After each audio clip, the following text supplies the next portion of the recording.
Assalamualaikum warahmatullahi wabarakatuh. Selamat sore teman-teman sekalian, dimanapun Anda berada, mahasiswa Padepokan Teknologi Pendidikan.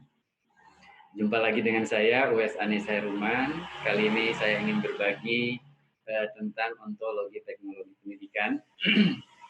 Materi ini sebenarnya cocok untuk mahasiswa-mahasiswi baru yang baru bergabung di semester-semester awal di Padepokan Teknologi Pendidikan, sehingga namun demikian tidak ada salahnya ini saya videokan kembali ontologi daripada teknologi pendidikan.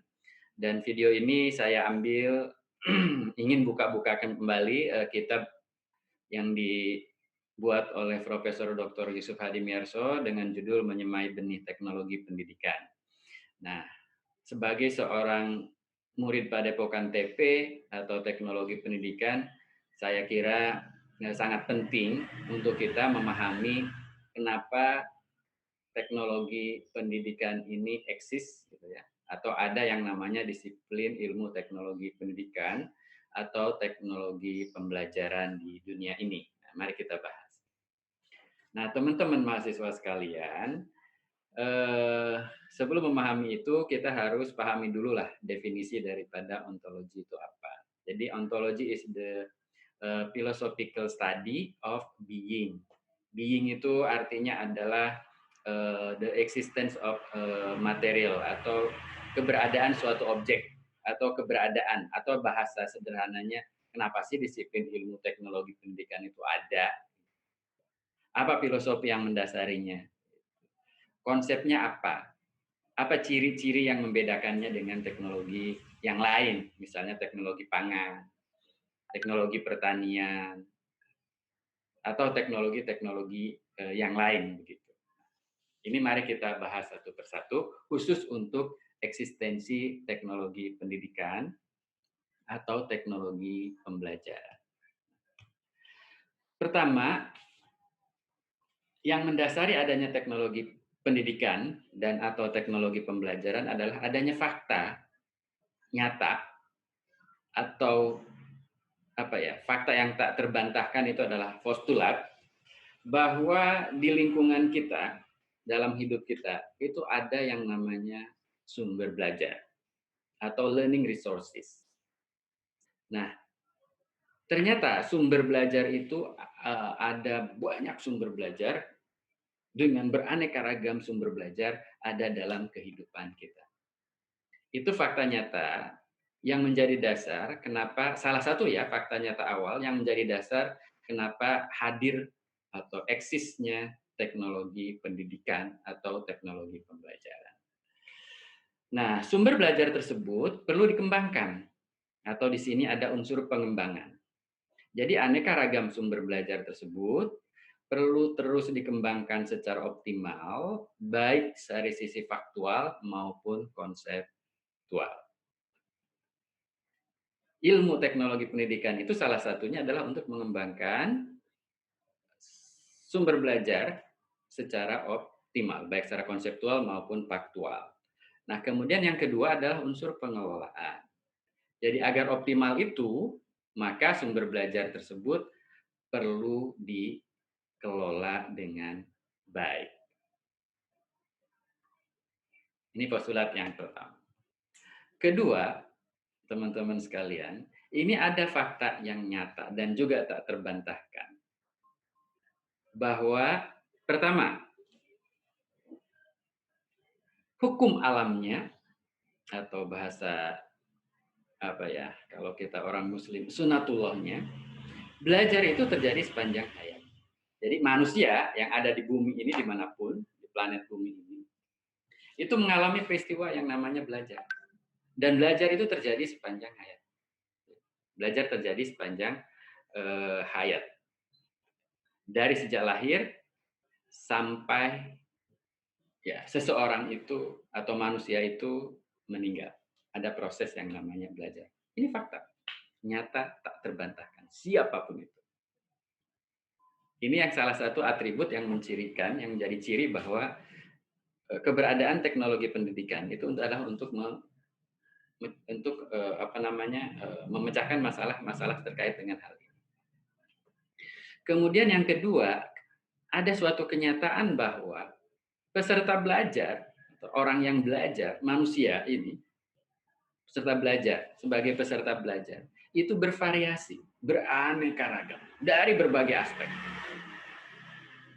Dari sisi perkembangan fisik akan berbeda satu sama lain. Dari sisi perkembangan emosi, satu sama lain berbeda. Dari sisi psikologis, satu sama lain berbeda. Sangat-sangat berbeda. Anak-anak berbeda dengan remaja. Remaja berbeda dengan orang tua. Siswa berbeda dengan mahasiswa. Mahasiswa berbeda dengan para peserta pelatihan misalnya. Jadi peserta belajar akan berbeda. Peserta belajar orang kantoran akan berbeda. Para pejabat akan berbeda dengan staf, sehingga membutuhkan teknologi bagaimana melakukan perlakuan pembelajarannya juga akan berbeda. Cara mendidiknya akan berbeda. Kemudian juga yang ketiga adalah adanya fakta. Juga tidak terbantahkan bahwa ilmu pengetahuan dan seiring dengan ilmu pengetahuan akan menghasilkan satu teknologi dan ini akan berkembang terus-menerus. Pasti. Nah, sekarang kita tahu contohnya sekarang bahwa proses pendidikan yang terjadi di era industri 1.0 itu sangat-sangat berbeda dengan proses pendidikan yang terjadi di era sekarang. Era industri 4.0.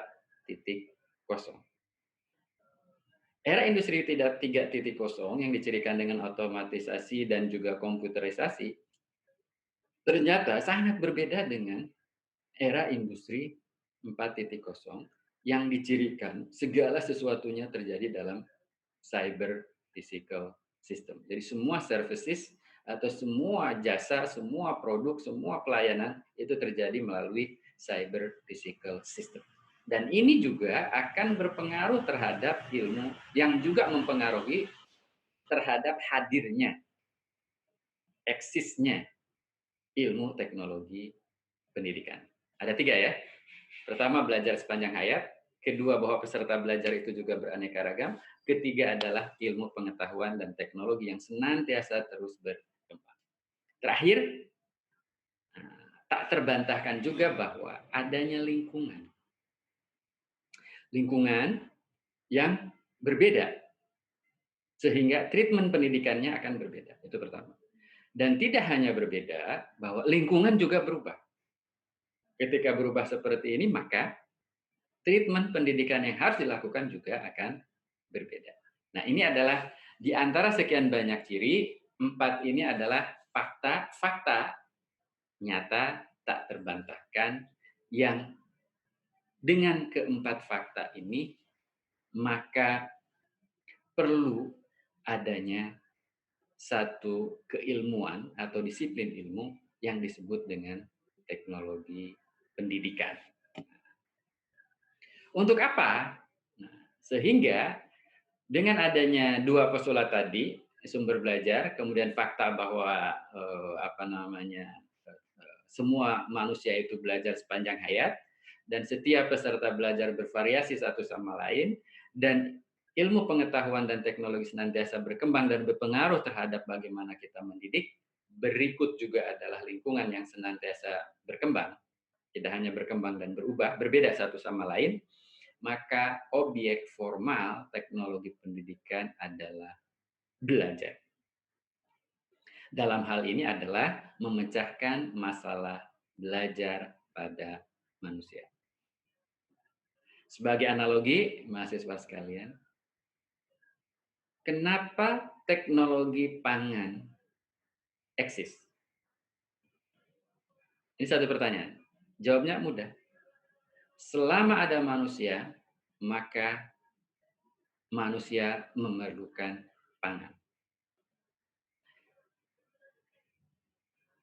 Oleh karena itu, diperlukan teknologi pangan. Lingkungan berubah, cara orang memperlakukan pangan berubah, ilmu pengetahuan dan teknologi semakin berkembang sehingga mempengaruhi terhadap cara mangan-memangan. Istilahnya adalah bagaimana teknologi pangan itu juga ikut berkembang. Analogi yang kedua adalah selama manusia hidup ada di planet bumi ini memerlukan kesehatan. Mau tidak mau memerlukan teknologi kesehatan. Itulah sebabnya disiplin ilmu teknologi kesehatan hadir. Sama juga bahwa selama manusia ada di planet bumi ini akan memerlukan satu perubahan, yaitu proses belajar. Belajarnya terjadi sepanjang hayat. Dipengaruhi oleh karakteristik peserta belajarnya yang berbeda-beda. Perubahan ilmu pengetahuan dan teknologi yang semakin cepat dan berkembang terus-menerus akan berpengaruh bagaimana terhadap cara belajar orang-orang tersebut. Demikian juga lingkungan yang berbeda dan lingkungan yang senantiasa berubah. Maka diperlukan disiplin ilmu yang namanya teknologi pendidikan.